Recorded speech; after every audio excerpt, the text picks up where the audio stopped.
ఇప్పటికి అయిపోయిన మేడం మొన్న ఒక మేడము ఈ అయిపోయిన 6 అధ్యాయాలు ఒక టాబ్లెట్ లా చేసి పెట్టండి అందరికీ ఉపయోగం మరలా వినేలాగా అని అడిగారు. అవును మేడం, అది నేను చేపిస్తాను మేడం, కాకపోతే కొంచెం టైం. ఆ, సుభాష్ని గారు అది చూద్దాం మేడం, ఎన్ని వీడియోస్ లాగా వస్తుందో చూసి నేను కొంచెం అవును. టైం తీసుకొని చేస్తాను మేడం. Okay sir. ఖచ్చితంగా చేద్దాం. సరే sir, thank you sir. Okay madam. నమస్తే మేడం. నమస్తే అండి. ముందుగా మనందరి గురువు గారైన బ్రహ్మర్షి పత్రిజీ అమ్మ స్వర్ణమాలమ్మకు సతీ సమేత సప్త ఋషులకు అనంతకోటి ఆత్మ ప్రణామాలు తెలుపుకుంటూ ప్రతిరోజు అద్భుతంగా ముందుకెళ్తున్న సతీ సమేత సప్త ఋషుల జూమ్ సెక్షన్లో ఈరోజు భగవద్గీత అమృతసారాన్ని మనందరికి తెలియజేయడానికి అన్నపూర్ణ మేడం జూమ్ కూర్చున్నారు. వారికి సప్త ఋషుల ధ్యాన టీం ఘన స్వాగతం తెలుపుతోంది. స్వాగతం, సుస్వాగతం మేడం. Thank you madam. అందరికీ శుభోదయం. ఇంత అద్భుతమైన ధ్యాన మార్గాన్ని అందించిన బ్రహ్మర్షి పితామహ పత్రిజీకి వందనములు. యోగేశ్వరేశ్వరుడైన శ్రీకృష్ణ పరమాత్మకు, వ్యాస మహర్షికి నా ఆత్మ ప్రణామములు. ఎంతో చక్కగా ఈ ప్రాతకాల సమయంలో ధ్యానము మరి భగవద్గీత జ్ఞానము ఇవన్నిటిని అందిస్తున్న సప్త ఋషి సమేత ఈ జూమ్ సెషన్ కి దీన్ని నిర్వహిస్తున్న శైలేష్ సార్కి, రాజ్యం మేడం, ఇంకా టీం అందరికీ నా హృదయపూర్వక నమస్కారాలు. ఈ జూమ్ లో ఈ వేదికలో ఎంతో శ్రద్ధగా వింటున్న ఈ మాస్టర్స్ అందరికీ కూడా నా హృదయపూర్వక నమస్కారం.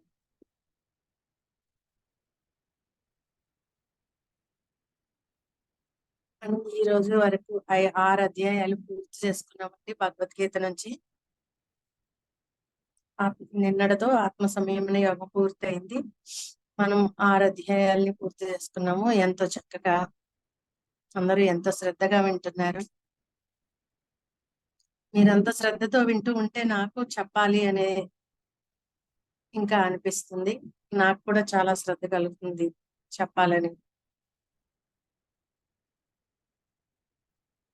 ఇంకెంతో ఉత్సాహంగా కూడా అనిపిస్తుంది.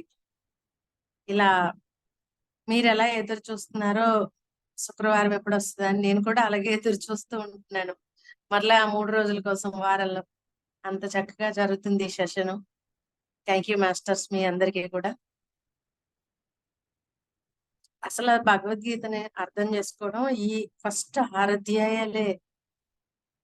ఆ 6 అధ్యాయాలు మనకు గనక అర్థమైతే మిగిలిన 12 అధ్యాయాలు చాలా సులభంగా అర్థమవుతాయి. ఈ ఫస్ట్ ఉన్న 6 అధ్యాయాల్ని అర్థం చేసుకోవడమే, అంటే ధ్యానం చేసే వాళ్ళకి ఆత్మ సంయమన యోగం సులువుగానే అర్థమవుతుంది.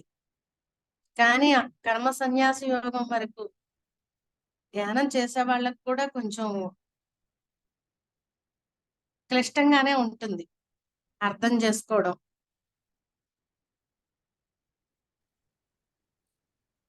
కానీ ఈ 6 అధ్యాయాలు కనుక మనకి అవగాహన అయినాయి అంటే ఇంకా తర్వాత నుంచి ఈ అధ్యాయాలన్నీ కూడా చాలా సులభంగా అనిపిస్తాయి. ఎవరికి వాళ్ళు చదివినా విన్నా అసలు చాలా సులభంగా ఉంటుంది అనమాట. ఇప్పుడు మనం విజ్ఞాన యోగం, విజ్ఞానము అంటే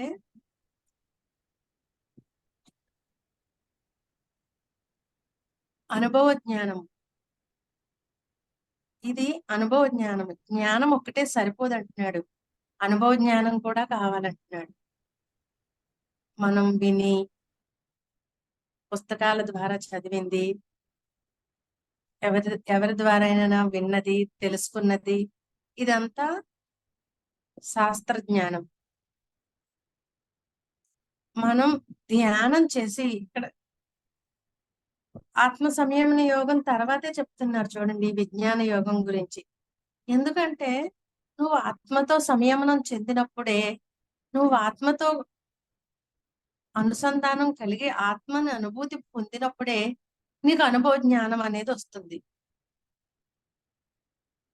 ఆత్మానుభూతి పొందకుండా మనకు అనుభవ జ్ఞానం రాదు. ధ్యానం చేయకుండా అనుభవ జ్ఞానం రాదు. అందుకని ధ్యానం తర్వాత ఈ అనుభవ జ్ఞానం గురించి, విజ్ఞాన యోగం గురించి చెప్పాడనమాట.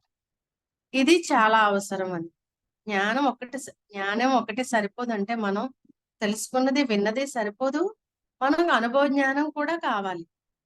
అప్పుడే మనం ఏదైతే తెలుసుకున్నామో, ఏదైతే విన్నామో దానిని అనుభవపూర్వకంగా మనం అనుభూతి చెందినప్పుడే మనకి పూర్తి అవగాహన వస్తుంది.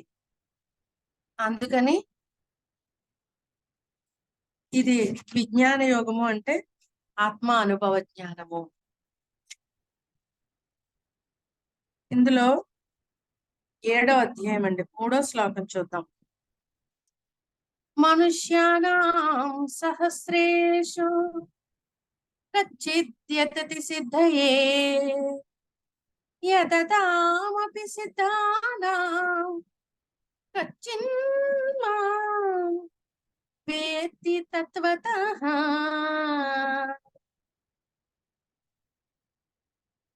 మనుష్యానాం సహస్రేషు కచ్చిద్యతతి సిద్ధయే యత్తామపి సిద్ధానాం కచ్చిన్మాం వేత్తి తత్వతః. అంటే వేల కొలది మనుష్యానాం సహస్రేషు, వేల కొలది మనుషులు ఉన్నారు.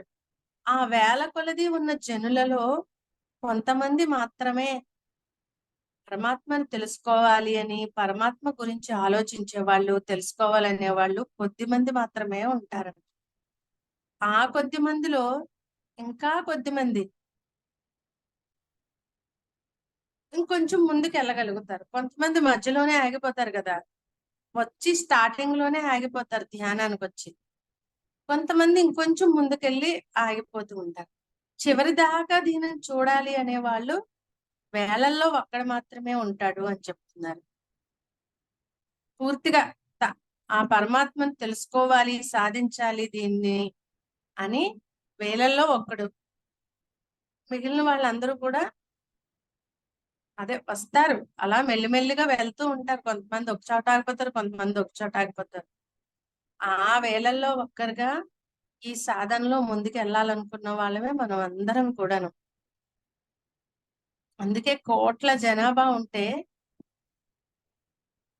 కొద్ది మంది మాత్రమే ఈ ధ్యానాన్ని పట్టుకుని ఎందుకు ఉంటున్నారు అంటే, పూర్తిగా పరమాత్మని తెలుసుకోవాలనుకునే జిజ్ఞాస కొంతమందికే ఉంటుంది. కొంతమంది దీన్ని పూర్తిగా సాధించాలి అని ఉంటారు. మనుష్యానాం సహస్రేషు కచ్చిత్ యతతి సిద్ధయే యతతామపి సిద్ధానాం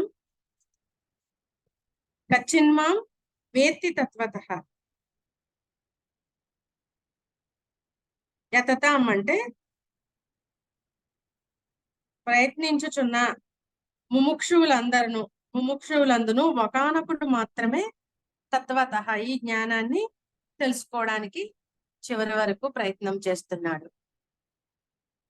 ఒక చెట్టుకి ముందు పూత పూస్తుందండి. పూత పూసి ఆ పూత చాలా చెట్టు మొత్తం పూత పూసేస్తుంది. ఏదైనా పళ్ళ చెట్టు పూసిన తర్వాత, ఇప్పుడు మనం ఎగ్జాంపుల్ మామిడి పళ్ళు సీజన్, మామిడి పళ్ళే తీసుకుందాం. అలా ఏ పళ్ళ చెట్టు అయినా సరే విపరీతంగా పూత వస్తుంది. కొంతేమో పూత రాలిపోతుంది. ఆ రాలిపోగా మిగిలిన పూత పిందెలు అవుతుంది. ఆ పిండి కొన్ని పిందెల రూపంలో రాలిపోతాయి. చెట్టు నుంచి ఇంత పిండి కింద ఉండగానే రాలిపోతాయి. కొన్ని ఇంత ఎదిగిన తర్వాత రాలిపోతాయి. అంటే చివరి వరకు పండి ఏదైతే ఫలముగా మారడా వరకు ఉంటుందో అదే ఆ ఫలం అవుతుంది. పూర్తిగా పక్వానికి వచ్చే వరకు ఏదైతే నిలబడుతుందో అదే ఫలం అవుతుంది. అలాగే మనం కూడా పువ్వులాగా పూచి, అంటే ఒక బాలాత్మగా మనం ఈ భూమి మీద ప్రయాణం మొదలుపెట్టి, బాలాత్మ నుంచి మన యొక్క ఆత్మస్థితులు మారుతూ వస్తూ ఉంటాయి కదా. ఎప్పుడైతే వృద్ధాత్మ స్థితికి చేరుకున్నామో, అంటే పండుగ అయ్యామో, అప్పుడు ఆ వృద్ధాత్మ నుంచి మనం విముక్తాత్మగా, పూర్ణాత్మగా ఎదుగుతాము. అంటే ఇక్కడ వరకు మన సాధన. ఈ వృద్ధాత్మ స్థితికి వచ్చే వరకు వస్తేనే కానీ మనం సాధనలో నిలబడలేమన్నమాట. ఏదైతే ఒక చెట్టుని పూత పూసి చివరికి పండు వరకు ఎంతో పూత పూస్తుంది, ఎన్నో కాయలు వస్తాయి. అందులో కొన్ని పిందిలో రాలిపోతే, కొన్ని ఎదిగిన తర్వాత రాలిపోతే, చివరికి పూర్తి పక్వానికి వచ్చే వరకు కొన్ని పళ్ళు మాత్రమే మిగులుతాయి పండడానికి, కొన్ని కాయలు మాత్రమే ఉంటాయి. అలాగే మనుషుల్లో కూడా వేలాది మంది ఉన్నా ఆ వేలాది మందిలో కొంతమంది మాత్రమే ఈ పరమాత్మను తెలుసుకోవడానికి ప్రయత్నాలు చేస్తూ ఉంటారట. వాళ్ళలో కొంతమంది మాత్రమే ఇంకొంచెం ముందుకెళ్తారు. వాళ్ళలో కొంతమంది మాత్రమే వేలల్లో ఒకడు ఇంకా పూర్తిగా పూర్ణ స్థితిని తెలుసుకోవడానికి, పూర్తిగా తను మోక్ష స్థితిని పొందడానికి ప్రయత్నం చేస్తాడు, పరమాత్మను తెలుసుకోవడానికి అని మనకి ఈ శ్లోకం ద్వారా చెప్తున్నారు.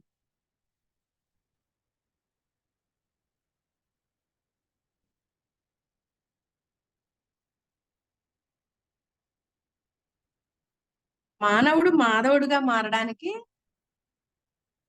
అంత ఎక్కువ కాలం పని లేదటండి.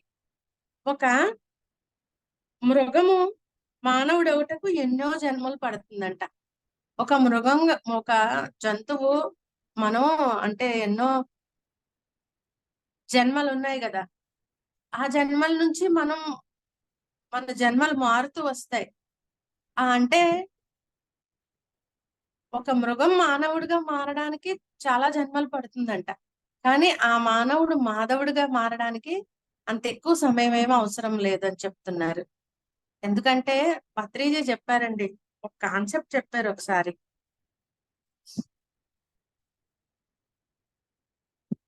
నరరూప రాక్షసుడు, నరుడు, నారాయణుడు అని. అంటే మాంసాహారం తినేవాళ్ళు నరుడు రూపంలో ఉన్న రాక్షసులంట. మనం ఆ స్థితి నుంచి నరుడుగా మారాలి. అంటే ఇక్కడ ఏం చెప్పారు, మృగం నుంచి నరుడుగా మారడానికి చాలా జన్మలు పడుతుందంట. అంటే మనం ఆ స్థితి నుంచి మామూలుగా నరుడుగా మామూలు ఒక మనిషిగా మారడానికి చాలా జన్మలు పడుతుంది. అంటే మనం ఒక శాకాహారిగా మారిన తర్వాత ఆ ఆహారాన్ని, రాక్షస ఆహారాన్ని విడిచిపెట్టేసి ఒక శాకాహారిగా మారడానికే చాలా కష్టం, చాలా జన్మలు పడుతుందంట.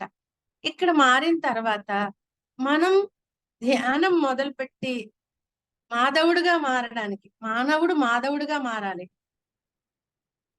అంటే నరుడు నారాయణుడిగా మారాలి. నరుడు నారాయణుడు అవ్వడానికి అంత ఎక్కువ సమయం అవసరం లేదు. చాలా సులభంగానే నరుడు నారాయణుడి స్థితికి వచ్చేయచ్చట. అసలు వదలాల్సింది వదిలేసాం కదా, అది వదలడమే చాలా కష్టం.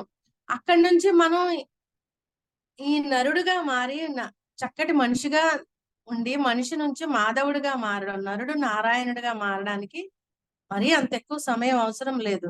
అందుకనే ఈ జన్మలో సాధన మొదలు పెడితే చాలు. ఏం చెప్పాడు, నరుడు నారాయణుడు అవ్వాలంటే సాధన మొదలు పెట్టాలి, ధ్యానం మొదలు పెట్టాలి. నువ్వు ధ్యానం మొదలు పెడితే చాలు, నారాయణుడి స్థుతికి వెళ్ళిపోతావు. ఎందుకంటే ఇప్పుడు సాధన మొదలుపెట్టి మనం నిన్న తెలుసుకున్న ఆత్మ సంయమన యోగంలో ఒక 40% వాళ్ళు ఒకలాంటి ఇంటిలో జన్మ తీసుకుంటే 80% వాళ్ళు అంటే అంటే ఒక 40% వాళ్ళు సదాచార సంపన్నులైన శ్రీమంతుల ఇళ్లలో జన్మ తీసుకుని వాళ్ళ సాధనకు అనుకూలమైన ఇళ్లలో జన్మ తీసుకుని పుట్టి వాళ్ళ సాధనను పూర్తి చేసుకోవడానికి ప్రయత్నిస్తారట. ఇంకా 80% వాళ్ళు యోగులు, జ్ఞానుల ఇళ్లలో పుట్టి వాళ్ళు పూర్తిగా 100% సాధించుకోవడానికి వాళ్ళు సాధన చేసుకుంటారు. అంటే పుట్టుకతోనే సాధన మొదలు పెట్టేస్తారు. అది అందుకని చాలా తక్కువ సమయం చూడండి, మనం ఎప్పుడైతే నరుడుగా ధ్యానం మొదలు పెట్టామో మనందరం నరరూప రాక్షసులుగా ఉన్న వాళ్ళమే. ఎందుకంటే మాంసాహారం తిన్నప్పుడు మనం నరరూప రాక్షసులమే. అక్కడి నుంచి మనం శాకాహారిగా మారి నరుడిగా మారేము, ధ్యానం చేస్తున్నాము. ఇక్కడ నుంచి చాలా తక్కువ జన్మల్లో 1-2 జన్మల్లోనే మాధవుడిగా మారిపోతాం, అంటే నారాయణుడిగా మారిపోతాం. ఎప్పుడైతే ధ్యానం చేసామో అప్పుడు నారాయణుడిగా మారిపోయాం. పూర్ణ స్థితిని పొందడానికి మనం ఈ జన్మలోనే కొంతమంది 100% సాధించుకుంటారు. అదే కదా ఇక్కడ చెప్తున్నాడు. కొంతమంది మాత్రమే పూర్తి స్థితికి వెళ్తారు, కొంతమంది మధ్య మధ్యలో ఆగిపోతారని. మధ్య మధ్యలో ఆగిపోయిన వాళ్ళు కూడా ఏమి ఎక్కడికి వెళ్ళిపోరు, మళ్ళీ వచ్చే జన్మలో టక్మని పూర్తి చేసేసుకుంటారు. అందుకనే మృగము నరుడు కావడానికి ఎక్కువ జన్మలు పడతాయి, నరుడు నారాయణుడు కావడానికి ఎక్కువ జన్మలు అవసరం లేదు. చాలా తక్కువ సమయంలోనే ఈ మార్పు అనేది జరుగుతుంది. నువ్వు ధ్యానం మొదలుపెట్టి చాలు అని చెప్తున్నారు. అత్యంత పుణ్యప్రదమైనది ధ్యానం. ఇంక దీనికన్నా ఉత్తమమైన పుణ్యం ఏదీ లేదు. ధ్యానానికి అదే లాస్ట్ స్టేజ్, అదే ఉత్తమోత్తమైన పుణ్యం. 4వ శ్లోకం అండి. భూమిరాపో అనలో వాయు కమ్మనో బుద్ధిరేవచ అహంకారమితి భిన్నా ప్రకృతి రష్టదః.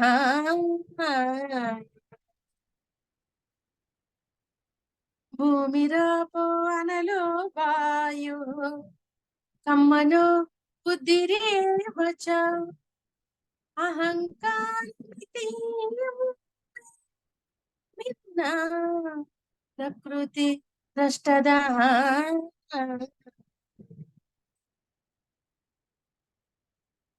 భూమిరాపో అనలో వాయు కమ్మనో బుద్ధిరేవచ అహంకారమితీయమ్మే భిన్న ప్రకృతి రష్టదాహ. అంటే ఇక్కడ తాత్పర్యం ఏంటంటే భూమి, జలము, అగ్ని, వాయువు, ఆకాశము, మనస్సు, బుద్ధి, అహంకారము అని ఈ ప్రకారంగా 8 విధములుగా నా ఈ ప్రకృతి అంటే మాయ విభజించబడింది.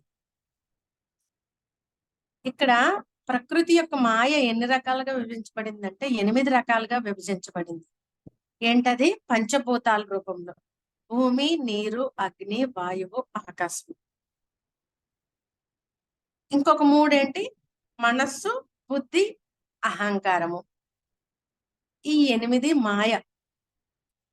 ఈ మాయ మనల్ని మెలిపెడుతూ ఉంటుంది. ఈ మాయలో చిక్కుకునే మనం దుఃఖాల పాలవుతున్నాము, కష్టాల పాలవుతున్నాము. ఈ మాయని అతిక్రమించాలి మనం. అంటే ఇదంతా ప్రకృతి మాయ. ఏం చెప్తున్నాడు? ప్రకృతి అంటే ఏంటి? భూమి, నీరు, అగ్ని, వాయువు, ఆకాశం. ఈ పంచభూతాల సమన్వితమైంది ప్రకృతి. దానితో పాటు మనలో ఉండే మనస్సు, బుద్ధి, అహంకారము. ఈ 3 కూడా ఆ మాయలోనే ఉన్నాయి. ఎందుకంటే మనస్సు, బుద్ధి, అహంకారమే మనల్ని మాయలో పడవేస్తూ ఉంటాయి. ఈ దృశ్య ప్రపంచము, మన లోపల ఉన్న మనస్సు దృశ్య ప్రపంచం వైపు పరుగులు పెట్టి, బుద్ధి కూడా దాని వెంట పరుగులు పెట్టి, అహంకారంతో మనం ఈ మాయలో పడిపోతూ ఉన్నాము. అహంకారం ఏంటి? నేను, నాది అని అహంకారము. ఇక్కడ నేనే అనుకుంటున్నాం తప్పితే ఆ పరమాత్మ అనుకుంటే మనకు అహంకారం ఉండదు. నేను అనుకున్నప్పుడు ఈ దేహం, నేను అంటే ఈ దేహము అనుకున్నప్పుడే మనకు అహంకారం ఉంటుంది. నేను అంటే ఆ పరమాత్మ అనుకున్నప్పుడు, ఒక దివ్యాత్మ అనుకున్నప్పుడు మనకి అహంకారం లేదు. అందుకని ఈ 8 కూడా చాలా మాయను కలుగు చేస్తున్నాయంట.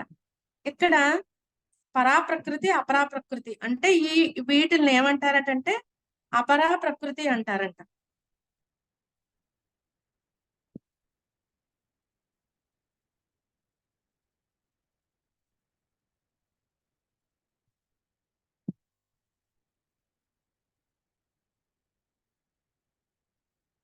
ఈ మనస్సు, బుద్ధి ఇవన్నీ కూడా జడాలే.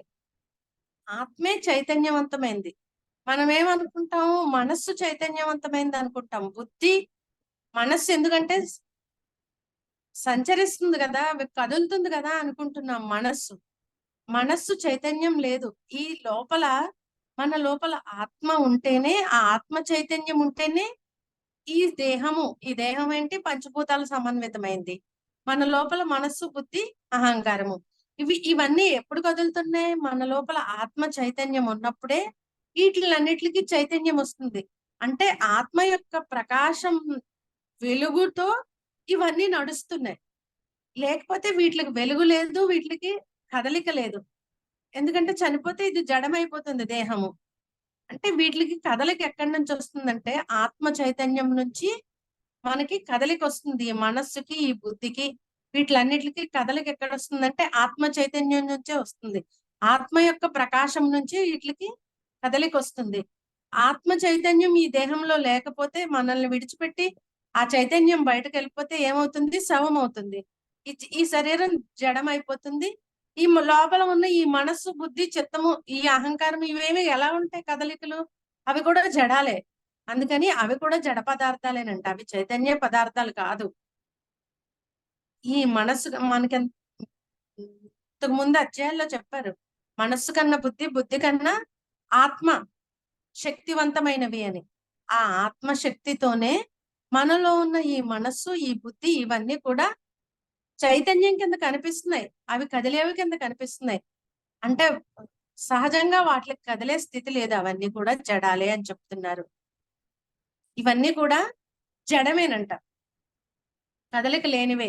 ఎందుకంటే ఈ దేహం పిండంగా తయారయ్యి ఈ దేహాన్ని ఏర్పాటు చేసుకున్న తర్వాత, ఆత్మ వచ్చిన తర్వాతే పుట్టిన బిడ్డ కదలిక. ఆత్మ చైతన్యం లేకపోతే చనిపోయిన బిడ్డ పుట్టాడు అంటారు. అంటే అక్కడ ఆత్మ చైతన్యంతోనే, ఆత్మతోనే ఈ దేహానికి చైతన్యం వస్తుంది. లేకపోతే ఇది జడము. అంటే ఈ పంచభూతాల సమన్వితమైన ఈ దేహము జడము.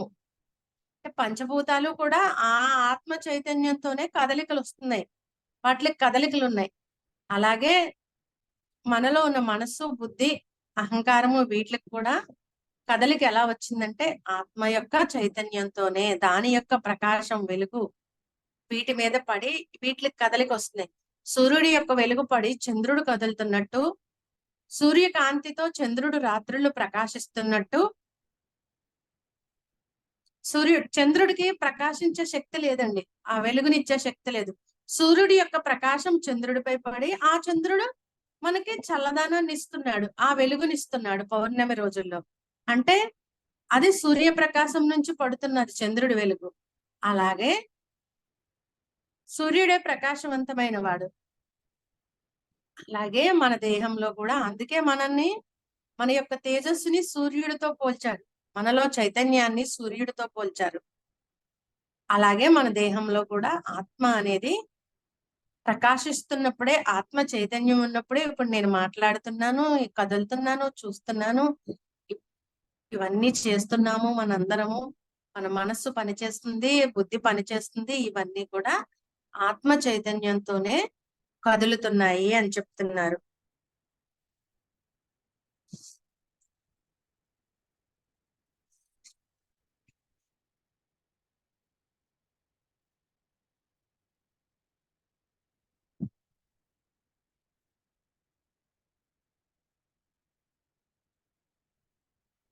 ఈ 8ంటిని ఏమంటారంటే అపరా ప్రకృతి అంటారంట.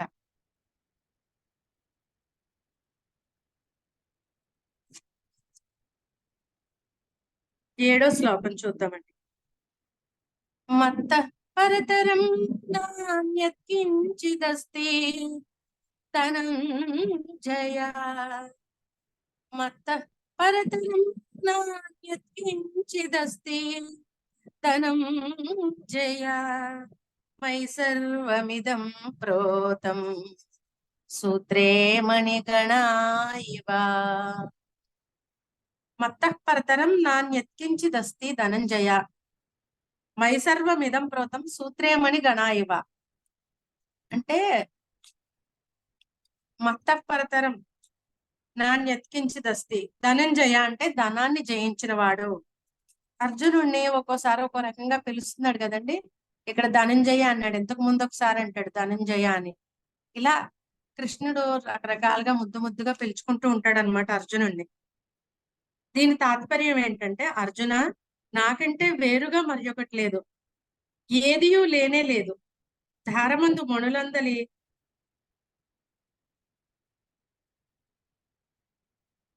అంటే ఈ మణులు ఒక ఎంతో గొప్ప మణి కూడా, ఎంతో గొప్ప డైమండ్ అయినా వజ్రం కూడా ఒక దారం ఉంటేనే గుచ్చగలరు. అది దండగా అవుతుంది. దానికి ఒక తీగ కావాలి దాన్ని దండగా చేయడానికి. ఆ దారం ఏంటి? ఆ సూత్రమే, ఆ దారమే పరమాత్మ అని చెప్తున్నాడు. ఆ మణులందలి సూత్రమున మణులు తోల్చబడినట్టు అంటాడు. అంటే సూత్రం అంటే దారం, దారానికి మణులు గుచ్చబడినట్టు. అంటే ఈ మణులకి నిలబడే శక్తి లేదు, కానీ ఆ దారానికి గుచ్చినప్పుడు అందంగా దండలాగా నిలబడుతున్నాయి. అలాగే ఈ ప్రకృతి కానీ మన దేహాలు కానీ ఇవన్నీ కూడా ఇవన్నీ జడాలు కదా. ఒక చైతన్యము అనేది మనలో ఉన్నప్పుడే మనకు కదలిక ఉంది, అంటే దీనికి విలువ ఉంది. లేకపోతే ఈ దేహానికి విలువ ఎక్కడుంది? విలువ లేదు. అది ఎంత గొప్ప మణి అయినా కావచ్చు, ఆ దండగా గుచ్చినప్పుడే మనం మెడలో వేసుకోవడానికి వీలవుతుంది. లేకపోతే విడివిడిగా ఉంటే దాటిని ఎలా ఉపయోగించుకోగలం? ఉపయోగం లేదు కదా. అలాగే ఈ దేహానికి కూడా ఆ చైతన్యం ఉన్నప్పుడే విలువ. ఆ చైతన్యం మన నుంచి బయటకు వెళ్ళిపోయిందంటే ఈ దేహానికి విలువ లేదు. అంటే సూత్రమున మణులు గుచ్చబట్టినట్టు ఈ సమస్త జగమంతా కూడా నాయందే నిక్షిప్తమైంది, అంటే ఆత్మయందే నిక్షిప్తమై ఉంది. ఇక్కడ చెప్తాడు, నేను అంటే ఆత్మ పదార్థము అని అర్థం చేసుకోవాలి. మయి అంటే ఆత్మ అని, అహం అంటే పరమాత్మ అని. ఇక్కడ అహం అని వచ్చినప్పుడల్లా పరమాత్మ అని, మయి అంటే ఆత్మ అని మనం అర్థం చేసుకోవాలి భగవద్గీత నుంచి. ఇక్కడ ఏమన్నాడు? సూత్రములు మయి సర్వమిదం నాయందే అన్నాడు, అంటే ఆత్మయందే. మొత్తం ఈ జగమంతా కూడా ఆత్మ చైతన్యము అనే ఒక దారంతో కట్టబడి ఉంది. అంటే ప్రతి దానిలోనూ కూడా దివ్యాత్మ ఉంది, ఇందుకలడు అందులేడని సందేహం వలదు అని భక్త ప్రహ్లాదుడు చెప్పినట్టుగా ఇక్కడ ఇందులోను అందులోను అని కాకుండా ప్రతి దానిలోనూ కూడా ఆత్మ చైతన్యం అనేది ఉంది. ఆ ఆత్మ చైతన్యంతోనే ఈ ప్రాణికోట్లన్నీ కూడా ఆ మణులు లాగా మనందరం ఏంటండి? మణులు లాంటి వాళ్ళం అంట, వజ్రాలు లాంటి వాళ్ళం. ఆ మణికి ఈ మణి ఇది స్థూల దృష్టి అయితే, ఆ దారం అనేది సూక్ష్మ దృష్టితో చూస్తేనే కనపడుతుంది. ఇప్పుడు ఈ నల్ల పూసలు ఉంది, దీనిలో ఉన్న దారం పైకి కనిపించేది ఏంటి? ఈ పూసలే కనిపిస్తున్నాయి మనకి. దీన్ని అంతటిని కలిపి ఒక దారం ఉంటేనే దీన్ని నేను మెడలో వేసుకోగలిగాను. అంటే దీన్ని ఎలా నిలబడింది అని మనం సూక్ష్మ దృష్టితో చూస్తేనే లోపల దారాన్ని చూస్తాము, లేకపోతే ఈ పూసలనే చూస్తాము. అలాగే సూక్ష్మ దృష్టితో చూస్తేనే ఆత్మ పదార్థం అనేది కనిపిస్తుంది, ఈ బాహ్య నేత్రాలకి కనిపించదంట. ఈ బాహ్య నేత్రాలకి కనిపించదు. అందుకని సూక్ష్మ దృష్టితో చూస్తేనే మన యొక్క దివ్యాత్మ అనేది కనపడుతుంది. అందుకనే అంతర్దృష్టితో చూడాలి. మనం ఆత్మని ఎలా చూడగలుగుతాం? మనలో ఉన్న దివ్య చైతన్యాన్ని ఎలా గుర్తించగలుగుతాం? మనం దివ్య దృష్టితో, మన లోపల ఉన్న ఆ సూక్ష్మ దృష్టి దివ్య దృష్టితో మాత్రమే గుర్తించగలుగుతాము. ఇక్కడ అధములు, మధ్యములు, ఉత్తములు గురించి చెప్తున్నారు. ఎవరు అధములు అంటే, ఒక వ్యక్తిని చూడగానే దేహం మాత్రమే అని స్థూల దృష్టితో చూసేవాడు అధముడట. మనిషిని స్థూల దృష్టితో, వీళ్ళు దేహదారులు అనే దృష్టితో చూసేవాడు అధముడు. మనం దేహదారులు అనే దృష్టితో చూసేవాడు. రెండోవాడు మనస్సును చూచువాడు మధ్యముడట. అంటే ఒక మనస్సును గుర్తిస్తాడు, దేహాన్ని దాటి ఇంకొంచెం మనస్సును గుర్తిస్తాడు, వాడు మధ్యముడట. అంటే పర్లేదు, లోపల ఇంకొక కనిపించంది ఒకదాన్ని గుర్తించాడు దేహాన్ని దాటి. కానీ ఉత్తములు ఎవరు అంటే ఆత్మను గాంచువాడు, అంటే లోపల ఉన్న ఆ దివ్యాత్మని తెలుసుకున్నవాడు ఉత్తముడు. స్థూల దృష్టితో కేవలం దేహాలం మనం అని చూసేవాడు అధముడు. మనస్సుని తెలుసుకున్నవాడు మధ్యముడు. మనసును తెలుసుకుంటే ఇంకా అక్కడ నుంచి ఇంకొంచెం ముందుకెళ్తాం మనం. అక్కడ మధ్యముడు. ఆత్మను దర్శించిన వాడు, ఆత్మను అనుభూతి చెందినవాడు, ఆత్మను తెలుసుకున్నవాడు ఉత్తముడు అని 3 రకాలుగా విభజించి మనకి చెప్తున్నారనమాట. 8వ శ్లోకం చూద్దామండి.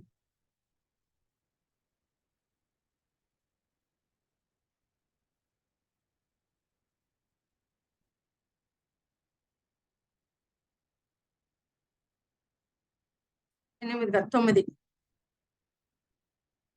పుణ్యోకందః పృథివ్యాశ్చ తేజశ్చాస్మి విభావసౌ జీవనం సర్వభూతేషు తపశ్చాస్మి తపస్విషో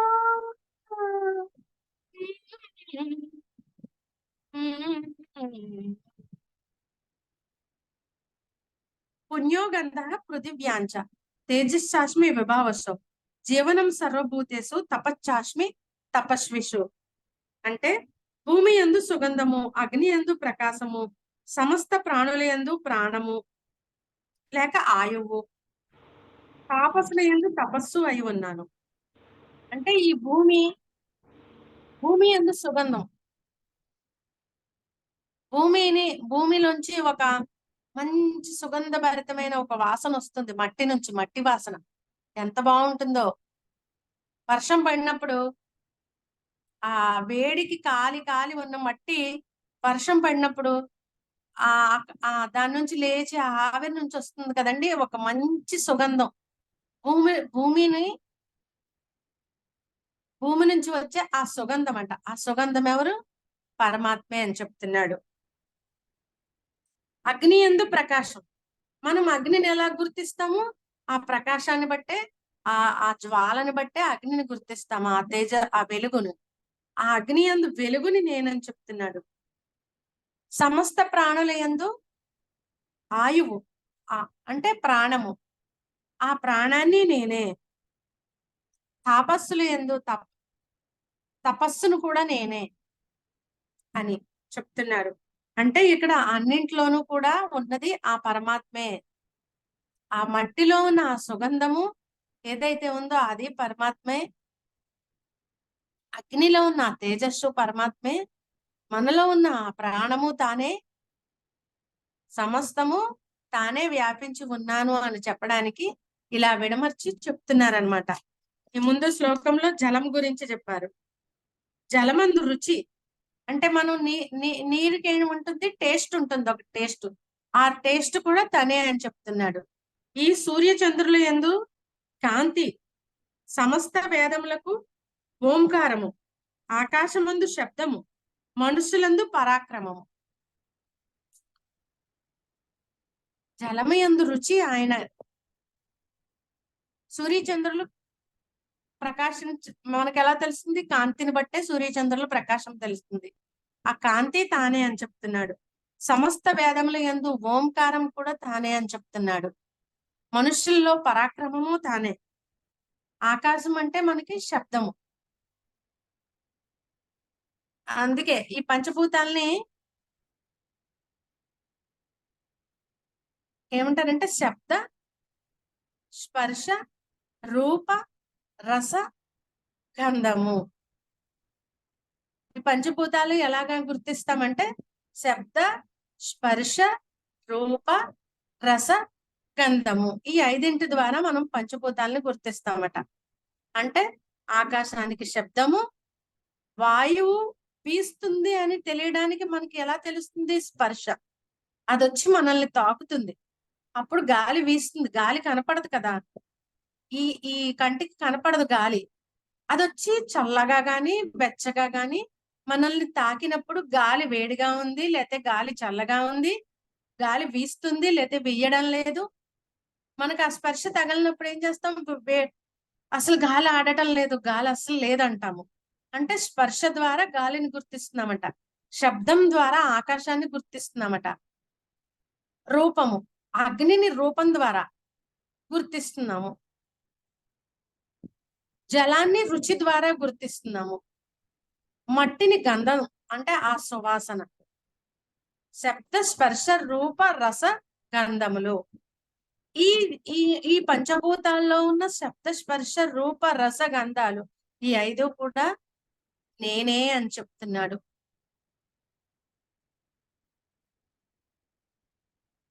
ఈ పంచభూతాల్లో ఉండే శబ్ద స్పర్శ రూప రసగంధాలు నేనే. వేదాల్లో ఓంకారం నేనే అంటే ఇదంతా కూడా పరమాత్మ యొక్క స్వరూపమే. ఆ ఓంకారం, ఓంకార శబ్దం. అలా ఇవన్నీ కూడా ఒక్కొక్క శ్లోకం నుంచి మనకి వివరిస్తున్నారనమాట. అంటే ఏట్లేట్ల ద్వారా ఎలాగా పరమాత్మ మనకి కనిపిస్తున్నాడు, ప్రకటితం అవుతున్నాడు. మనం వాటిని పరమాత్మగా గుర్తించడం లేదు. అసలు అవన్నీ ఏంటో అసలు ఎప్పుడు పట్టించే కోము. ఇదంతా ఒక దివ్య చైతన్యంతోనే నడుస్తుంది, ఒక దివ్య శక్తితోనే నడుస్తుందని మనం పట్టించే కోము. కేవలం ఒక పటంలో ఉన్న దేవుణ్ణి మాత్రమే దండం పెట్టుకుంటాము. ఇంకా కొంచెం బెటర్ హిందువులు ఒక చెట్టులో దేవుణ్ణి చూడమని చెప్పారు కాబట్టి చెట్టుకి దండం పెట్టుకుంటారు. ఒక రాయికి దండం పెట్టుకుంటారు, రాయిలో దేవుణ్ణి చూస్తాడు. ఆవులో దేవుణ్ణి చూస్తాడు అంటే ఒక జంతువులో దేవుణ్ణి చూస్తున్నారు. ఇలా చూస్తున్నారు కానీ చూసి ప్రయోజనం ఏంటి? మళ్ళీ ఆ జంతువుల్ని తింటున్నారు. పక్షిలో దేవుణ్ణి చూస్తున్నారు, రాయిలో దేవుణ్ణి చూస్తున్నారు, చెట్లో దేవుణ్ణి చూస్తున్నారు, జంతువులో దేవుణ్ణి చూస్తున్నారు. అన్నిటిలోనూ దేవుణ్ణి చూసి మరి ఆ పరమాత్మ ఎన్ని దశలు తీసుకున్నాడు? దశావతారాల్లో చేపలాగా పుట్టాడు, మత్స్యావతారంలో చేపలాగా పుట్టాడు, వరాహావతారంలో పంది జన్మలాగా తీసుకున్నాడు. అంటే ఈ అన్నిటిలోనూ నేనే ఉన్నాను. అన్ని రకరకాల జంతువులు ఇన్ని రకాల అవతారాలు ఎందుకు తీసుకున్నాడంటే ఈ అన్నిటిలోనూ నేనున్నాను అని ప్రకటితం మనకి తెలియ చెప్పడానికి.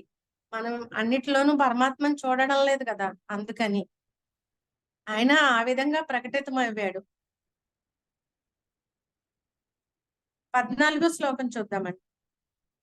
దైవీకేశ గుణమయీ, దైవీకేశ గుణమయీ మమ మాయా దురత్యయా మామేవ యే ప్రపద్యంతే మాయామేతాం తరంతి తే.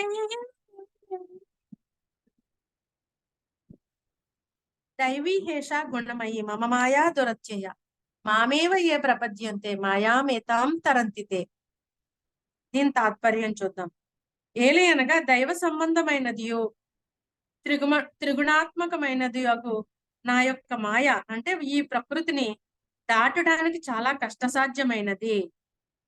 ఎవరు నన్నే శరణు పొందుచున్నారో వారి మాయను దాటివేయగలరు.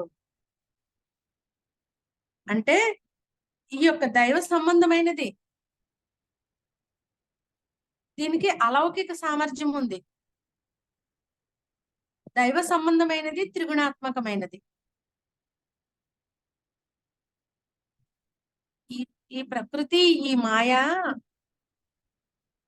దాటాలి అంటే మనం ఆ పరమాత్మని పట్టుకుంటేనే, అంటే అంతర్ముఖం అయితేనే మనం ఈ ప్రకృతి నుంచి, ఈ మాయ నుంచి బయటపడగలుగుతామంట. ఈ త్రిగుణాల నుంచి బయటపడగలుగుతాం. మనం త్రిగుణాల గురించి చెప్పుకున్నాం, తమోగుణము, రజోగుణము, సత్వగుణము అని. ఈ సత్వగుణం మంచిదే కానీ దాన్ని కూడా దాటిందే ధ్యానము, శుద్ధ సాత్విక స్థితి అని. అంటే తమోగుణం బద్ధకము, అలసత్వము. ఆ తమో గుణాన్ని, బద్ధకాన్ని విడిచిపెట్టాలి ధ్యానం చేయాలంటే. రజోగుణం మనస్సుని దాటాలి, సత్వగుణం బుద్ధిని దాటాలి.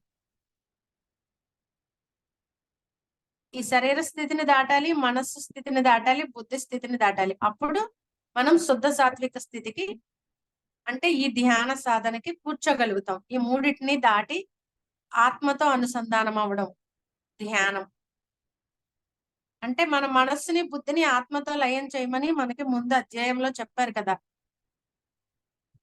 మనస్సుని, బుద్ధిని కూడా ఆత్మతో లయం చేసినప్పుడే, అప్పుడు మనస్సును శూన్యం చేసి మనం మనస్సుని, బుద్ధిని ఆత్మతో లయం చేసినప్పుడే మనం ఆత్మానుభూతిని పొందుతాము అని. అంటే ఈ ఈ త్రిగుణాల యొక్క త్రిగుణాల నుంచి గాని, ఈ త్రిగుణాలు కూడా ప్రకృతి నుంచి వచ్చినాయి. ఇవి ఈ ప్రకృతి, ఈ పంచభూతాలు, ఈ మనస్సు, బుద్ధి, అహంకారము, ఈ 8 విధాలైన ప్రకృతి మాయ గురించి మనకు చెప్పారు ఇప్పుడు ముందు శ్లోకంలో. దీని నుంచి, ఈ త్రిగుణాల నుంచి అధిగమించాలి. మనం వాటి తాకిడికి తట్టుకోవాలి అంటే ఏం చెయ్యాలంట? అంతర్ముఖం కావాలి. అంతర్ముఖమయ్యి ఆ పరమాత్మని పట్టుకుంటేనే మనం వీటి నుంచి బయటపడగలము అని చెప్తున్నాడు ఈ శ్లోకం ద్వారా. లేకపోతే వీటి నుంచి బయటపడలేము.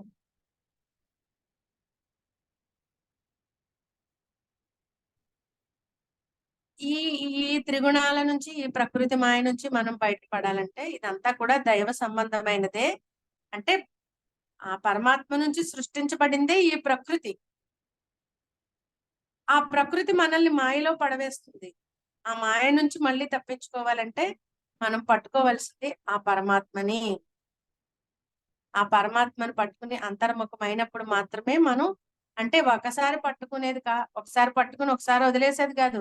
మాయ ఎప్పుడు మనల్ని వెంటాడుతూనే ఉంటుంది జీవించున్నంతసేపు కూడా. ఈ పంచభూతాలు, మనస్సు, బుద్ధి, అహంకారము ఇవన్నీ కూడా మనతో ఉంటూనే ఉంటాయి. ఈ దేహం ఉన్నంతసేపు ఉంటాయి. వీటిని భార్య నుంచి మనం తప్పించుకోవాలి అంటే ఆ పరమాత్మని పట్టుకోవాలి అని చెప్తున్నాడు. పరమాత్మని శరణు వేడాలి అంటే మన లోపల ఉన్న ఆత్మని శరణాగతి పొందాలి. మనం మన ఆత్మకి సరెండర్ కావాలి. ఇదే సరెండర్ కావడం అంటే. శరణాగతి పొందాలి. నువ్వు బయట ఉన్న వాళ్ళు ఎవరికి శరణాగతి కాదు పొందాల్సింది. బయట ఉన్న స్వామీజీల కాళ్ళు కాదు పట్టుకోవాల్సింది. బయట ఇంకెవరినో కాదు దీవించమని అడగాల్సింది. నీ లోపల ఉన్న ఆ పరమాత్మకి సరెండర్ కా. నీ లోపల ఉన్న ఆ దైవం యొక్క దీవెనలు నీకు ఎప్పుడు ఉంటాయి. అంతర్ముఖమై నీ లోపల ఉన్న పరమాత్మకి సరెండర్ అయినప్పుడు పుష్కలంగా మనకి ఎప్పుడు ఆ పరమాత్మ దీవెనలు ఉంటాయి. ఆ పరమాత్మ మనల్ని చక్కగా చూసుకుంటాడు. కావాల్సింది అది. ఇవన్నీ తాత్కాలికం. బయట ఎవరినో దీవించమని ఎవరి కాళ్ళ మీద పడి, గురువు గారు అందుకే ఆయన కాళ్ళ మీద కూడా పడినిచ్చేవారు కాదు. ఎందుకు పడినిచ్చేవారు కాదు? మనం వెళ్ళి ఆయన కాళ్ళకు దండం పెట్టుకుంటే తిరిగి ఆయన మన కాళ్ళకు దండం పెట్టుకునేవాడు. ఎందుకు? ఆయన ఒక దైవము అని మనం ఆయన కాళ్ళకు దండం పెట్టుకుంటే మీరు కూడా దైవాలే కదా, నేను దైవం అయితే మీరు దైవాలే కదా అని మళ్ళీ తిరిగేసి మన కాళ్ళకు దండం పెట్టుకునేవారు ఆయన. నేను దైవ్యాత్మ స్వరూపుణ్ణి అయితే మీరు దివ్యాత్మ స్వరూపులే కదా అని ఆయన. అందుకని ఎవరి కాళ్ళ మీద పడద్దు అని గురువు గారు చెప్పేవారు. ఎవరి కాళ్ళ మీద పడద్దు, ఎవరిని దేహి అని అడగొద్దు.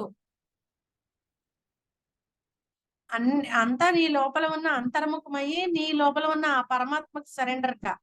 ఆ పరమాత్మ యొక్క పాదాలను పట్టుకో, విడిచిపెట్టొద్దు. అంటే ఈ ధ్యానాన్ని ఎప్పుడు విడిచిపెట్టొద్దు అని. ఆ పరమాత్మ యొక్క పాదాలను విడిచిపెట్టొద్దు అంటే అర్థం ఏంటి? ధ్యానాన్ని ఎప్పుడు విడిచిపెట్టొద్దు. నువ్వు రోజులో కొంత సమయం సాధన చేస్తూనే ఉండాలి. ఆ సాధన చేస్తూ ఉన్నప్పుడే మనలో ఉన్న ఆ పరమాత్మని ఎప్పుడు పట్టుకొని ఉంటాం అనమాట. లేకపోతే ఈ మాయలో పడిపోతూ ఉంటాం. ధ్యానం మానేసామనుకోండి, ఈ స్వాధ్యాయం మానేసాము. ధ్యానం ఉండాలి, స్వాధ్యాయం ఉండాలి, సజ్జన సాంగత్యము ఉండాలి. ఈ 3 ఉండాలి. ఈ 3 ఎప్పుడు లేకపోయినా మనం మాయలో పడిపోతూ ఉంటాము. చాలా మహామాయ. దీన్ని ఏమన్నాడంటే అందుకే మహామాయ అన్నాడు. మనల్ని ఎప్పుడు లాగేద్దామా అని చూస్తూ ఉంటుంది ఆ మాయ. దుఃఖాల్లోకి లాగేయడానికి. ఆ దుఃఖాల్లోకి లాగేయడానికి ప్రయత్నించే ఆ మాయ నుంచి మనం బయటపడాలి. దాని నుంచి మనం ఎప్పుడు రక్షణ పొందాలి అంటే అంతర్ముఖం కావాలి. ఆ పరమాత్మని పట్టుకోవాలి. పరమాత్మనే శరణాగతి పొందాలి. అప్పుడే ఈ మహామాయ నుంచి మనం బయటపడతాము. రక్షణ మనకి ఎక్కడుందంటే అందుకే పత్రిసారు ఈ రక్షాబంధనాలు, ఈ అన్నా చెల్లెలు రక్షాబంధనాలు కూడా అంటారు. మనకు మనమే రక్ష. ఇక్కడ నిన్నెవరు ఏమి అంటే ఆత్మకి, నీ ఆత్మకి నువ్వే రక్ష. ఇక్కడ బయట ఉన్న వాళ్ళు ఎవరు ఇప్పుడు ఉత్తరేదాత్మనాత్మన ఆత్మవసాదయ తాత్మయ ఆత్మను బంధురాత్మయవ రిపరాత్మన అని మనకి ఆ శ్లోకంలో చెప్పినట్టుగా నిన్ను నువ్వే ఉద్ధరించుకోవాలని. నీ ఆత్మకి నీ ఆత్మే రక్ష, ఆ పరమాత్మే రక్ష. అందుకని బయట ఉన్న వాళ్ళు కాదు మనకి రక్షణ ఇచ్చేది. మనకి రక్షణనిచ్చేది, మనల్ని ఈ మాయ నుంచి కాపాడగలిగేది, ఆ మాయ నుంచి బయటపడేసేది మన లోపల ఉన్న ఆ పరమాత్మ. అందుకని అంతర్ముఖమయ్యి ఎప్పుడూ కూడా ధ్యానం విడిచిపెట్టద్దు, స్వాధ్యాయం విడిచిపెట్టద్దు, సజ్జన సాంగత్యం విడిచిపెట్టద్దు. ఈ మూడింటితోనూ మనం చివరి శ్వాస వరకు కూడా ఆ పరమాత్మ యొక్క రక్షణలోనే ఈ దేహాన్ని సాలించాలి. ఆ పరమాత్మ యొక్క రక్షణలోనే ఉండాలి. అంటే ఎప్పుడు అంతర్ముఖం కావాలి, ఎప్పుడు ధ్యానం చేయాలి. Okay masters, thank you. మళ్ళా వారంలో చెప్పుకుందాము. ఇంకా చాలా మంచి మంచి శ్లోకాలు ఉన్నాయి ఇందులోను. Thank you madam. చాలా చాలా అద్భుతం. నరుడు నారాయణగా మారాలంటే మనలోనే ఉందండి. మనం మనకి వాళ్ళ కాళ్ళ మీద మన్ని మనం గుర్తించలేదు అంటేనే ఇంకా అవతల కాళ్ళ మీద పడి గురువులు కాళ్ళ మీద పడటం, మన్ని మనం తెలుసుకోవట్లేదు కాబట్టి వాళ్ళ కాళ్ళ మీద పడటం జరుగుతూ ఉంటది. అది తెలుసుకోమని చెబుతున్నారు మన గురువు గారు. నీలో ఉన్నాడు ఆ భగవంతుడు. ఎవరొచ్చి నిన్ను కాపాడు, ఏ గురువులు వచ్చి నిన్నేమి బయటికి లాగరని చెప్పని. ఆ మాయని మనం జయిస్తే ఇంకెంత ముందుకైనా వెళ్ళగలుగుతామండి. ఆ మాయని జయించాలి. ధ్యాన సాధనలో ముందుకెళ్ళిపోతా ఉంటే ఏదైనా సాధించగలుగుతాం మనం. ఇది అంతా భగవద్గీతలోనే మన జీవితం మొత్తం భగవద్గీతలోనే ఉందండి. ఇది తెలుసుకుంటే చాలండి మనం ముందుకు వెళ్ళిపోతాం. ఇప్పుడు ఫలాల గురించి చెప్పారు చూడండి. అన్ని ఎంతో చెట్టు నిండా పోతూ వస్తుంది. అది ఇంకా లాస్ట్ మిగిలేది ఇంకా ఫలాలను ఇచ్చేది అది కొంతవరకే కదా. అంతా రాలిపోవటం, పిండిలు అయిన తర్వాత కూడా రాలిపోతా ఉంటాయి. కొంచెం పెద్ద అయిన తర్వాత కూడా రాలిపోతా ఉంటాయి. అలాగే ధ్యానంలోకి వచ్చిన వాళ్ళు కూడా చాలా వరకు 10 సంవత్సరాలు వచ్చిన వాళ్ళు కూడా మన వెనక వెళ్ళిపోయిన వాళ్ళు కూడా ఉన్నారు మేడం. అలాగా మరి ప్రతి దాంట్లో కూడా తెలుసుకొని ఈ మాయను జయిస్తేనే ముందుకు వెళ్ళగలుగుతాం మనం. ఇది ఒకటి మనం తెలుసుకోవాలి మేడం. అంతా భగవద్గీతలో సారం అంతా కూడా భగవద్గీతలోనే ఉంది. శ్లోకాలు చదివితే ఏం తెలియదు మేడం. ముందు భావం తెలుసుకుంటేనే అంత తెలుస్తుంది. శ్లోకాల అర్థం తెలియదు అసలు. అవును చాలా మేడం. అర్థవంతంగా చాలా బాగా చెబుతున్నారు madam. Thank you madam. Lakshmi గారు ఎప్పుడో హ్యాండ్ రైజ్ చేశారు. అవును. లక్ష్మి గారు మాట్లాడండి. లక్ష్మి గారు అన్మ్యూట్ చేసుకోండి.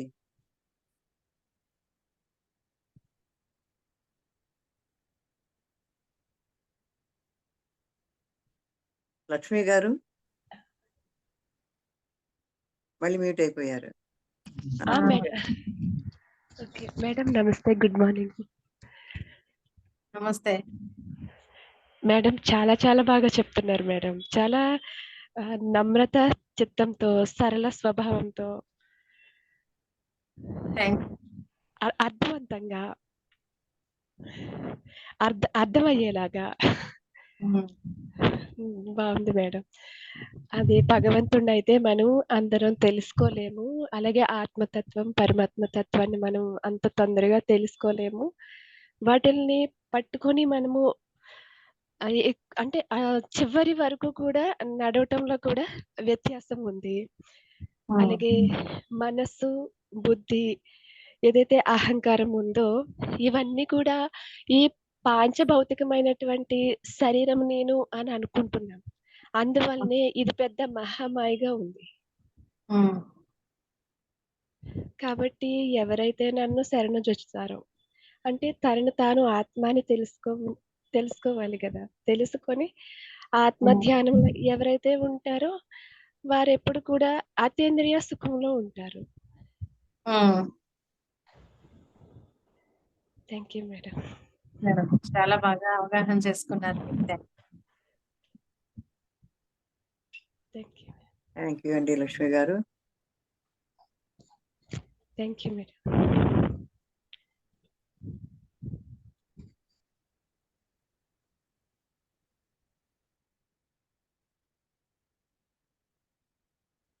సునీత గారు మాట్లాడతారా? నమస్కారం అన్నపూర్ణ మ్యామ్. నమస్తే మేడం సునీత గారు. అంటే ప్రకృతినిచ్చింది భగవంతుడే, ఈ మాయలు పెట్టింది కూడా భగవంతుడే కదా మ్యామ్? అంటే ఈ ప్రకృతి సృష్టించబడింది భగవంతుడితోనే కదా. అవును అవును. ఆ భగవంతుణ్ణి అలా వేడుకొని తన దారిలో నడిస్తే మనం ఈ మాయలో పడకుండా ఉంటాము. అది నిజం. Thank you ma'am. చాలా చాలా బాగుంది. ఇంకొకసారి వినాలి, మంచిగా అర్థం చేసుకోవాలి ఇంకాను. అంటే ఇక్కడ నా ఎంతే సృష్టించబడిందంటే మనకి ఇక్కడ మరి జీవరాశులు జీవించాలంటే జీవనానికి ఒక ఇదంతా అవసరం. కాకపోతే ఆయన చేత సృష్టించబడిన దీనిలో మనం మాయలో పడిపోతున్నాం. ఇక్కడికి నేర్చుకోవడానికని వచ్చి భూమి మీదకి ఒక చిన్న బాలగా వచ్చి మనం ఇక్కడ ఇది ఈ ప్రకృతి ఈ ఈ సౌందర్యం ఈ సృష్టి అంతా చూసి ఈ మాయలో పడిపోయి మనం ఎక్కడి నుంచి వచ్చామో మర్చిపోయి ఈ మాయ సత్యం అనుకుంటున్నాం, అది అసత్యం అనుకుంటున్నాం. అందుకని ఇక్కడ నాయందే సృష్టించబడినది అంటే ఇక్కడ మన కోసం ఆయన సృష్టించాడు ఈ సృష్టిని. సృష్టించి ఎల్లండ్రా నేర్చుకుంటూ రండిరా అని పిల్లల్ని భూమి మీదకి పంపించాడు. పంపిస్తే మనమేమో ఇదంతా బాగుంది అని ఈ మాయలో పడిపోయాం అన్నమాట. అది మాయ. అలాగే మ్యామ్. ఇదే సత్యం అనుకుని మనం మన ఇల్లుని మర్చిపోయి మనం ఎక్కడి నుంచి వచ్చామో మర్చిపోయి అదంతా అసత్యంలాగా ఇది సత్యంలాగా మనకి కంటికి దృగ్గోచరం అయ్యేదంతా సత్యంలాగా ఈ స్థూల ప్రపంచం ఆ సూక్ష్మ ప్రపంచం నుంచి వచ్చాము. మనం ఒక దివ్యాత్మ స్వరూపంలో మన ఇల్లు మనం మర్చిపోయాం అన్నమాట. అది అవును. అందుకనే నా యందే సృష్టించబడిన ఈ మాయ అని ఎందుకు అన్నాడంటే ఆయన మాయ చెయ్యాలని సృష్టించలేదు. ఈ జీవరాశులు ఇక్కడ జీవించడం కోసం ఇదంతా సృష్టి చేశాడు. అది అక్కడ దాని మీనింగ్ అది. అలాగే మ్యామ్. అలాగే మ్యామ్. నిన్న కూడా ఒక విషయం చెప్పారు కదా, అది నాకు చాలా నచ్చింది. ఏమంటే మనం కొన్నిసార్లు ఎందుకులే మనం చెడ్డవాళ్ళం అవ్వడం అని ఎవరైనా ధర్మం కోసం అధర్మం జరుగుతున్నప్పుడు మాట్లాడకుండా ఉంటారు అని చెప్పారు కదా మ్యామ్. అవును. అది నేను కూడా అంతే, మనకి ఎందుకులే అని ఊరుకుంటాను. నిన్న ఆ విషయం మీరు చెప్పారు కదా, ఓకే అలా కూడా ఉండకూడదు అని నేర్చుకున్నాను. అంటే వాళ్ళు ఏమనుకుంటారో అవసరమా అని అనుకుంటాం కదా మ్యామ్. అవునవును. మనం చూసి చూడనట్టు అక్కడ నుండి వెళ్ళిపోతే అయిపోతుందిలే, మనకెందుకు ఎవరి లైఫ్ వాళ్ళ వాళ్ళ డిజైన్ ప్రకారం వెళ్తుంది, వాళ్ళ ఆలోచన విధానం ప్రకారం వాళ్ళు ఉంటారు. మనం చెప్తే ఎలాగో వినరు, మనం ఎందుకు చెడ్డ వాళ్ళం అవ్వడము అని అనిపిస్తుంది కదా. ఓకే అలా కూడా ఉండకూడదు. కొన్నిసార్లు మాట్లాడాలనిపిస్తుంది, కాకపోతే ఎందుకులే అనిపిస్తుంది మళ్ళీ. అలా నేనైతే సైలెంట్గా ఉండిపోతా, ఎక్కడ ఇన్వాల్వ్ అవ్వను, అసలు అక్కడే ఉండను. కాకపోతే నేను మీరు చెప్పేసరికి అలా కూడా ఉండకూడదా అని అర్థమైంది. చాలా సంతోషం మ్యామ్. చెప్పాలి. ఇప్పుడు నేను చెప్పడం వల్ల అక్కడ కొన్ని జీవులు ఆగిపోయింది కదండి, రక్షించబడ్డాయి కదా, వాళ్ళు విన్నారు. అలాగే వినే వాళ్ళు ఉంటారు. అమ్మ మనం చెప్పడానికి ఒక ప్రయత్నం చేయడమే, వాళ్ళు వినకపోయినా మనం బాధపడక్కర్లేదు, వింటే ఆనందం. కానీ మన ప్రయత్నం చేయడమే. మన ప్రయత్నం చెయ్యాలి, ఇంకేం ఆశించకూడదు అక్కడ. వాళ్ళు వినకపోని మనం మాత్రం చెప్పాలి కదా మ్యామ్. అంతే అంతే. అలాగే మ్యామ్. చాలా చాలా సంతోషం మ్యామ్. ఎంత చక్కగా చెప్పుకుంటున్నారు మీరు.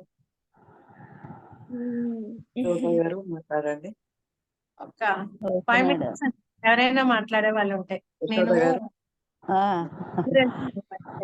నమస్తే మేడం, అన్నపూర్ణ మేడం. నమస్తే. నమస్తే మేడం. మేడం. చాలా చాలా బాగా చెప్తున్నారు. ఆ పువ్వుల్లా వికసించి కొన్ని రాలిపోతాయి అనే నిజంగా మనం చెప్తున్నప్పుడు కొంతమంది ఒక 4-5 రోజులు విన్నట్టే ఉంటారు, మళ్ళీ తర్వాత స్థితిలోకి వెళ్ళిపోతారు. అవన్నీ మీరు చెప్తుంటే చాలా అవన్నీ మనకి కూడా అవగాహన అవుతుంది మేడం. నిజమే కదా, ఇది ఇలాగా అవుతుంది కదా అని అవగాహన అవుతుంది మనసులోను. చాలా బాగా చెప్తున్నారమ్మా. ప్రతిదీ వివరణగా బాగా చదివేయడమే కాకుండా దాన్ని వివరించడం బాగా ఉన్నది. మీరు చెప్పే విధానం బాగుంది. అలాగే వింటుంటే అలాగే నా ఉద్దేశినట్టు ఉంటుంది ప్రతిదీ కూడా విషయాలు. చాలా బాగుంది. నాగరత్నం గారు హ్యాండ్ రైజ్ చేశారు. నాగరత్నం గారు మాట్లాడండి మేడం. బయటికి వెళ్ళాలా మేడం మీరు? నమస్తే మేడం. మాట్లాడాలనుకున్నాడు, కొంచెం తొందరగా ముగించేయండి. మేడం బయటికి వెళ్ళాలంట. మాట్లాడండి. అదే నాగరత్నం గారు అందుకే మాట్లాడండి. హ్యాండ్ రైట్ చేశాను నేను. నమస్తే మేడం, చాలా చాలా బాగా చెప్తున్నారు, అర్థం అవుతుంది. ఏ, రాజా మేడం అన్నట్టు శ్లోకాలు వచ్చినట్టు కాదు, దాని భావం అర్థం చేసుకుంటేనే మనము గీత ఆ, మనకు గీత అనేది ఇంకొకరికి చెప్పడానికి కూడా అవసరం ఉంటుంది. ఆ, అలా చాలు మేడం, మీరు వెళ్ళాలంటున్నారు కదా. థ్యాంక్ యూ మేడం, చాలా బాగా చెప్తున్నారు, చాలా చాలా బాగా చెప్తున్నారు. థ్యాంక్ యూ మేడం, అర్థమవుతుంది. Thank you madam, thank you. Okay అండి, ఎవరు మాట్లాడాలనుకుంటే అన్మిట్ చేసుకొని మాట్లాడండి మేడంతో. ఒక నిమిషం. థ్యాంక్ యూ మేడం, చాలా అద్భుతంగా చెప్తున్నారు, ప్రతి అక్షరం ఎంతో ఈజీగా చెప్తున్నారు, ఎంతో ఆనందంగా ఉంది మాకు కూడా. బాగుందమ్మా, చాలా అర్థమవుతుంది. Okay madam. Okay masters, thank you అందరికి. మళ్ళా శుక్రవారం థ్యాంక్ యూ మేడం. కలుద్దాము. Thank you. వెయిటింగ్ మేడం, మళ్ళీ శుక్రవారం, శనివారం, ఆదివారం కోసం వెయిటింగ్. అవును మేడం. నేను మీ అందరికి కలవడానికి వెయిటింగ్ 3 రోజుల కోసం.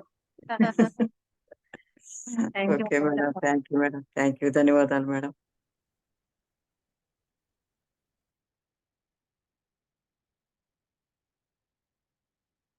ఓకే అండి, సార్ కూడా అందుబాటులో లేరనుకుంటానండి. సార్ బిజీగా ఉంటున్నారు అనుకుంటా, అందుకే సార్ రావట్లేదు. ఓకే అండి, అన్మ్యూట్ చేసుకుందాం, అదే మీట్ చేసుకుందాం. మా పాపది ఈ రోజు పెళ్లి రోజు అండి, మీరు అందరూ కొంచెం దీవించండి. పెళ్లి రోజు అండి. నిర్మలా గారు ఉన్నారా? ఓకే, నిర్మలా గారు. ఎవరమ్మా, ఎవరి పెళ్లి రోజమ్మా? పాపది మా పాపదండి. పేరు? అన్మ్యూట్ లో ఉన్నారు మీరు. చెప్పండి. రత్నకుమారి శ్రీనివాసరాజు గారు. రత్నకుమారి శ్రీనివాసరాజు గారా? అందరు కొంచెం ధ్యాన స్థితిలోకి రండమ్మా. దీర్ఘ శ్వాసలు, ఒక 3 దీర్ఘ శ్వాసలు తీసుకోండి. ధ్యాన స్థితిలోకి రండి.